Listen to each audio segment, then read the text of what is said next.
ce soir, c'est Noël pour les catholiques, c'est Hanouka pour les juifs et les musulmans. Bon, les musulmans, ils ont toujours un truc à célébrer, que ce soit le 11 septembre, des conneries. Ah, je rigole, je vais pas faire de blagues sur les musulmans parce que j'aime la vie. Après, je me suis dit, Noël, ça peut pas être une fête musulmane. Hein, le Père Noël, il peut pas être musulman, les gars. Un grand barbu qui laisse des colis abandonnés. En 20 minutes, il est au QTF. CNews, il le voit passer, il a crié « Ho ho ho Akbar !» Il peut pas être juif non plus, le Père Noël. Ah bah, on a essayé de faire passer des juifs dans des cheminées, ça s'est mal passé la dernière fois.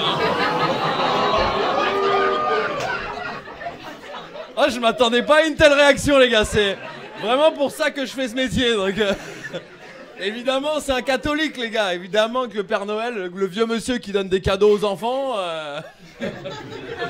tout colle. Bah écoutez, moi en ce moment, je regarde pas mal l'actualité. Ça se passe plutôt bien en ce moment, c'est intéressant à voir. Hein. En ce moment, c'est intéressant à voir. Ouais, j'adore. En ce moment, j'adore parce qu'il y a les élections aux États-Unis et c'est mon moment préféré parce que Trump là, il est en train de devenir complètement ouf. Tu sais, il a fait la semaine dernière, il a travaillé au McDo. Aujourd'hui, il a fait éboueur. Je sais pas si c'est inscrit pour être président ou à l'agence d'intérim d'Orly, mais en tout cas, on passe un super moment. Non, les États-Unis, c'est bien. Il y a du show tout le temps. Nous, en France, il se passe rien. Politiquement, c'est nul. Nous, en France, le buzz du moment politique, c'est Yacine Bellatar qui a mis un jogging au Maroc. Voilà. C'est pas ouf, en vrai. On est tous là, c'est pas un jogging, c'est un jean. On s'en bat les couilles, même si c'était un jogging, en vrai. Même s'il est venu en claquette. On s'en fout, tu vois. C'est pas très intéressant, la France. Donc, en ce moment, je regarde un peu ça, je vois ce qui va se passer. C'est la fin des Jeux Olympiques aussi, ça c'était sympa. On en a fait des caisses, on a déjà oublié. Les anneaux, enlevez-les, on s'en fout, on n'a plus de force. Hein, on est fatigué, ils n'arrivent plus à nous impressionner en France. On a tout eu, on a eu du Covid, du racisme, des punaises de lit, des JO. Laissez-nous tranquilles. On veut plus rien vivre, on veut partir. Moi je vais partir, je vous le dis, je veux partir. Déjà parce que je vois que les gens ils commencent trop à voter. Et ça, non, la parole, c'est trop devenu décomplexé. Là, c'est pas grave. En tout cas, je voulais vous dire, on a passé un bon moment avec vous. Moi, je rentre. Mais non, franchement, franchement, il y en a qui ont été top. Il y en a vraiment. Je sais pas tous, c'est pas tous. Il y en a certains. Bon, c'est pas tout le monde, tu vois. Il y en a qui ont été super. Ouais. Après, c'est non. Ça se voit, ça se voit. C'est pas, ça se voit. C'est ouais, t'as un Twitter avec le drapeau, hein. Voilà. Non. Ça se voit, c'est pas, tu vois, après c'est pas tout le monde, mais ça se voit, tu vois. Par exemple là-bas, il y a une rangée, on sait très bien qu'on est dans la même équipe. Hein, Non, après ça se voit, c'est pas, tu vois, ça se voit. Tu t'appelles comment? Renault, voilà. Renault, frérot. Il a pris le nom d'une voiture française. Donc, à partir de là, tu peux pas combattre, tu vois. Hein, il est pas ouvert à rien, hein, tu vois. Lui, il mange du porc tout le temps, mais même s'il aime le bœuf, c'est pour montrer qu'il est pas comme nous, voilà. Donc je me barre. Voilà, t'inquiète pas, il y a 2 semaines, là, je suis en train de finir juste les démarches administratives. Et voilà, ça y est, je rentre là. Je rentre dans un pays que j'aime bien, mais je maîtrise pas non plus totalement la langue. Je pense que je vais rester entre 2 pays. Je sais pas comment je vais faire, mais je suis pas chez moi ici, je suis pas chez moi là-bas. Je sais pas, je suis en train de peut-être aller à Marseille finalement. C'est peut-être le meilleur compromis dans cette histoire finalement, parce qu'il y a beaucoup de gens là-bas. Comme moi, et voilà. Après, moi, je mets jamais une grosse ambiance quand je monte sur scène. Parce que j'ai quand même une belle tête d'enculé, non? On dirait un soldat qui vient de terminer la Seconde Guerre mondiale, là. Après une lourde défaite, quoi. J'ai même vu des gens qui m'ont vu et qui se sont dit, qu'est-ce qui se passe? C'est un meeting de Bardella? Non, la moustache, il aurait jamais osé, trop tôt, trop tôt. Et maintenant, il y a des manifestations néo-nazis à Paris. Vous avez vu ça? Dinguerie, quand même, non? Je me dis, faut pas que je les croise. Ils vont me prendre pour leur mascotte, les bâtards. Viens porter le drapeau. Non, je vais bruncher, les gars. Laissez-moi tranquille. C'est bientôt Kippour. Vous savez ce que c'est Kippour? Je vous explique, c'est une fête juive. C'est le grand pardon. En fait, pendant 24 heures, pour te faire pardonner de tous tes péchés de l'année, tu peux pas manger, tu peux pas travailler, tu peux pas utiliser l'électricité, tu peux pas te laver, et tu pries toute la journée. Bon, journée classique d'un SDF. Bon. Alors, moi j'avoue, je jeûne, mais j'utilise l'électricité. Je regarde des séries. Parce que, je sais pas comment vous dire, mais je sais que je suis quelqu'un de bien. Tu vois, j'ai pas tellement de trucs à me faire pardonner. Il faudrait un kippour personnalisé à chacun. Tu vois ce que je veux dire? Plus t'as fait de conneries, plus tu dois respecter des interdits. Mais moi, bon, j'ai un peu bitché cette année, mais globalement, je sais pas, je mérite pas le même kippour que Marco Mouli, par exemple, tu vois. En plus, je regarde des séries, mais je regarde des séries pas ouf. Parce que c'est ce que je sais pas, cette année, j'ai prévu de regarder Emily in Paris. On est d'accord qu'elle est bizarre, cette série. Elle est à la fois gênante et en même temps, j'adore. Je sais pas comment vous dire, mais je fais comme ça, je fais tout à moitié, je kiffe pas trop, tu vois. Par exemple, on peut pas se laver, je me lave que les dents du bas. Après, je fais le principal, franchement, c'est jeûner. Le principal, c'est de jeûner, c'est la base, voilà. Vraiment, le dernier des juifs, il jeûne, tu vois. C'est le b.a.-ba. Je sais pas comment vous dire, le jeûne est acquis pour ce que les enfants sont aux prêtres, par exemple. Bon, ok, je suis une grosse merde, c'est bon, je regarderai pas de série cette année, je pleurerai de la gueule, allez, c'est bon. Et dans le Nord, plus particulièrement, il y a un truc qui me manque, c'est mon voisin, Michel. 80 ans, raciste, il dit tout ce qu'il pense. Et il pense souvent de la merde. C'était le ramadan, tous les soirs, les gens ils passaient devant chez lui pour aller à la mosquée. Et lui, il comprenait pas le délire. Un jour, il sort, il fait « Hey, qu'est-ce qu'ils vont faire tous les soirs dans la cabane, là ?» Je lui dis, à la mosquée, tu veux dire? Il me dit, ouais, c'est pareil. Je dis, bah en fait, tous les soirs, les gens, ils vont à la mosquée, ils prient, après, ils lisent le Coran, tous ensemble, et ils font ça tous les ans pendant le ramadan. Il me dit, hein? Ils lisent le Coran tous les ans? Je dis, ouais. Je dis, mais qu'est-ce qu'ils ont pas compris au bout d'un moment? C'est un raciste, mais c'est un génie, hein. Il y a pas longtemps, je suis parti en vacances, je lui dis, Michel, pendant que je pars, tu pourras surveiller la maison? Il me dit, bah si tu pars, il n'y a plus de voleurs, hein. C'est son humour, voilà, c'est... Il faut absolument que je vous raconte la première fois où on a rencontré Michel. On vient vivre à côté de chez lui. Lui, il est là depuis des années. On arrive avec ma famille, il nous voit au loin, il fait « Hey, qu'est-ce que vous faites là, vous ?» Je dis « Qui, vous ?» Il dit « Bah vous, les Arabes, qu'est-ce que vous faites en France ?» Je dis bah, « Monsieur Michel, c'est un peu déplacé ce que vous dites, parce que quand on regarde bien l'histoire de France, c'est quand même nos grands-parents qui sont venus reconstruire la France après-guerre. » Il me dit « Ouais, c'est vrai, c'est vrai. Bon travail, les bognols. » Par contre, je vais t'expliquer un truc. Il y a pas très longtemps, j'ai refait la véranda à la maison. Les ouvriers, quand ils ont terminé, ben, ils sont pas venus vivre chez moi. Hein. Bah vous, c'est pareil, ça dégage. J'ai fait cette blague à Hénin Beaumont, carton. Les gens ont crié « Il est des nôtres !» Moi, ils m'ont mis dans l'ambiance, j'ai crié « On est chez nous !»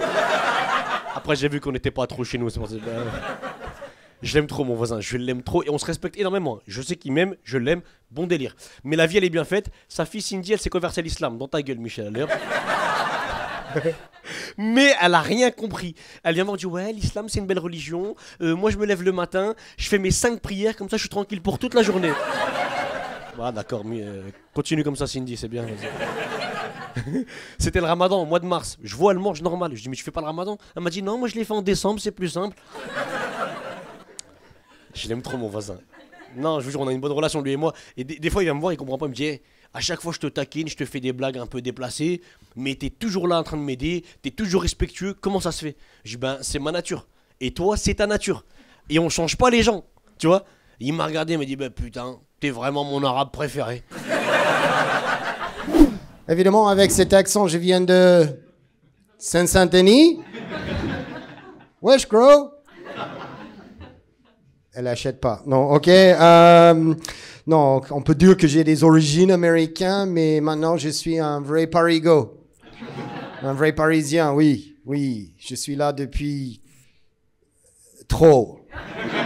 Bah, tout est trop pour les Parisiens, n'est-ce pas? C'est toujours trop chaud, ou trop froid, ou il y a trop des étrangers. Vous avez pas voté RN? Non? Bah vous inquiétez pas, c'est pas mieux chez WAM. Piou piou.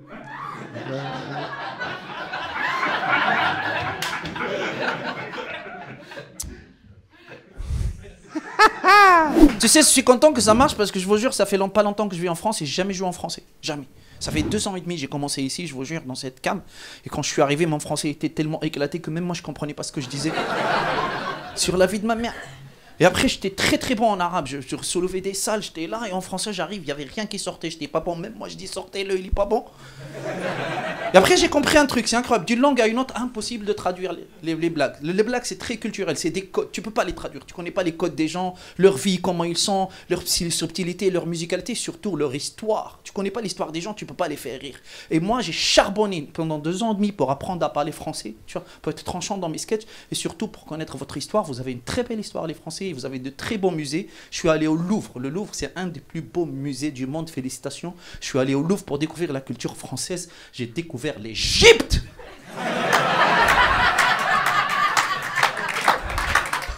Je te jure, j'étais dégoûté. J'ai découvert ma propre culture africaine, frère. J'ai payé pour me voir.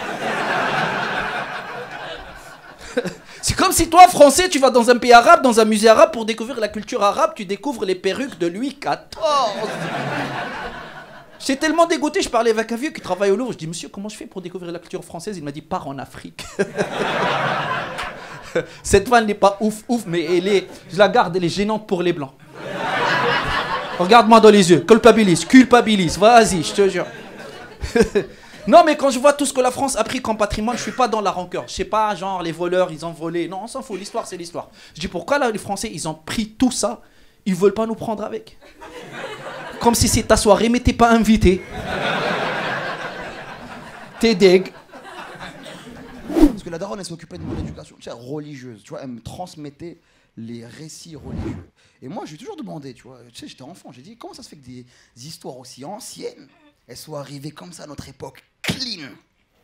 Pour me rassurer, elle m'a dit, Walid, la plupart du temps, c'est le bouche à oreille.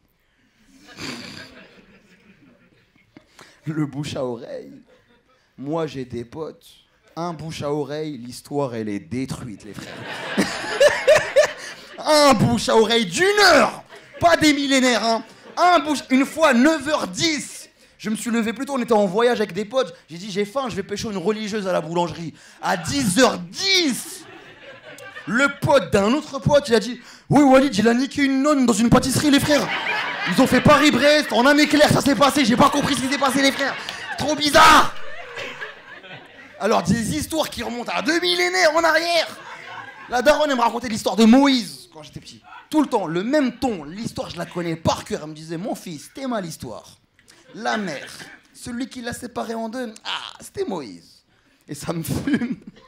Parce que si ça se trouve, la première version de cette histoire, 2 millénaires avant, c'était juste un hébreu. Il est venu voir son collègue, il lui a fait, Moshe, j'ai vu une bagarre. Ça a insulté les mères. On a dû séparer en 2, sinon c'était la Moïse. C'est ça la première version de l'histoire de Moïse. Tu peux en dire beaucoup de quelqu'un en fonction des onomatopées qu'il utilise. Genre arak, gs, gsh, gsh. Ça c'est un arabe qui parle de bagarre. Hein. Et pan.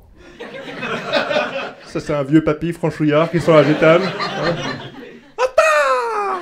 Ça c'est un raciste qui imite un asiate. Voilà, il y a plein de possibilités différentes. Je suis sûr qu'il doit y avoir des agents secrets qui sont grillés à cause de ça. Vous voyez comme dans la scène dans Inglourious Basterds, où il y a un agent britannique infiltré nazi qui se fait démasquer parce qu'il monte 3 verres comme ça, comme les Anglais. Je suis sûr que quelque part, il doit y avoir un agent infiltré arabe qui se prend une table dans le genou qui fait ah.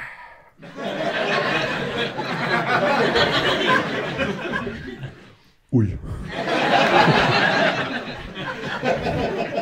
Ça va Maximilien, c'était quoi ce bruit? Non, ça va, je me suis pris à table, mais tout va bien, alhamdoulilah. Oh, mais moi, quand je suis en France pour la première fois, ma mère m'a dit, pour t'intégrer ici, je vais te donner un prénom français. Je vais t'appeler Michel. Ouais, j'essaie aussi. C'est pas le premier prénom qui m'est mis à l'esprit pour m'intégrer. C'est plus un prénom pour me désintégrer, frère. En plus, j'ai grandi dans 94, Vitry-sur-Seine, dans une ZEP. Déjà, un mec s'appelle Michel à Vitry dans une ZEP, c'est chaud. Là, c'est Michel à Vitry dans une ZEP avec ma tête. Ouh. Et pour les gens, j'étais une activité. Eh, ma mère, quand elle venait me chercher à l'école, les gens chantaient « Eh, c'est la mère Michel qui a mangé son chat !» Oh là là là là là là. Mais c'est ça pour s'intégrer, ça. Moi, ce qui m'énerve, c'est que, tu sais, nous, les Asiatiques, on fait tellement l'effort pour s'intégrer en France, d'accord? On se donne tous des prénoms français. À la fin, on nous balance quoi? La France, black, blanc, beurre. Mais on est où, Sbi? Éric Zemmour, il a dit que tous les immigrés quand on vient en France, faut qu'ils ont tous ce prénom français pour être plus français. Genre, faut qu'ils s'appellent Corinne. Ben mec, ça marche pas. Moi, quand je dis je m'appelle Michel, les gens font pas waouh, t'es français. C'est plutôt ouais, mais pour de vrai. C'est quoi avant? Mais c'est vrai, en fait, on veut tellement bien faire, on veut tellement bien s'intégrer qu'on s'est tous donner des prénoms d'import. Moi, j'ai grandi pendant 10 ans à Moscou. Là-bas, je m'appelais Mikhail.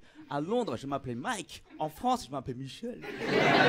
J'ai passé d'un agent espion russe à confession intime. C'est quoi cette vie, quoi?